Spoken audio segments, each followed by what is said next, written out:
दोस्तों हमारा 21 number question है a current of 2 ampere produce 200 joule of heat in a wire in a given time period if the current is increase to 4 ampere how much heat will it produce in the same time.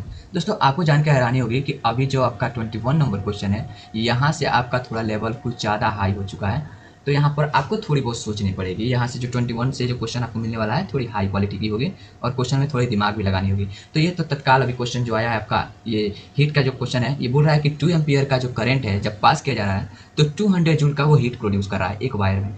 और दूसरी बात बोल रहा है कि अगर उस current को 4 एम्पियर कर दिया जाए तो बताइए हीट कितना होगा सेम वायर में।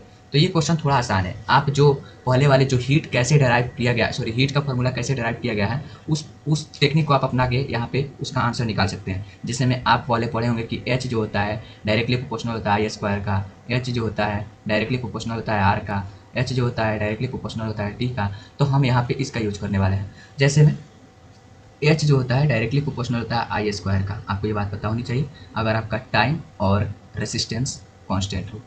ये अगर कांस्टेंट रहते हैं तब, ये नहीं कि अलग अलग हो जाए तब गड़बड़ है। तो यहाँ पे अब बोला जा रहा है कि अगर 200 ये जो आपका हीट प्रोड्यूस हो रहा है और एम्पियर कितना है 2 एम्पियर का है, करंट पास कर रहा है, ठीक है। और सेम चीज़ है दूसरी बात, ये इक्वेशन 1 आप बना लीजिए।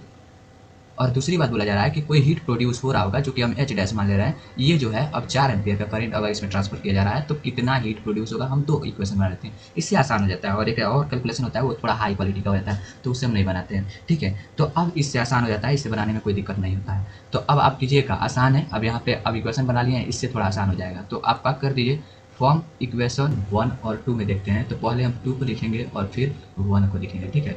तो यहाँ पे देखिए आप, सिंपल बात है। तो हम पहले 2 को लिखेंगे फिर 1 को, जैसे में एच डैश अपॉन 200। और यहाँ पे ये जो आपका प्रोपोर्शनलिटी का साइन है वो हम चेंज करने वाले हैं। जैसे में यहाँ पे अब होने वाला है, पहले हम सेकंड वाले को लिख रहे हैं, मीन्स 16/4।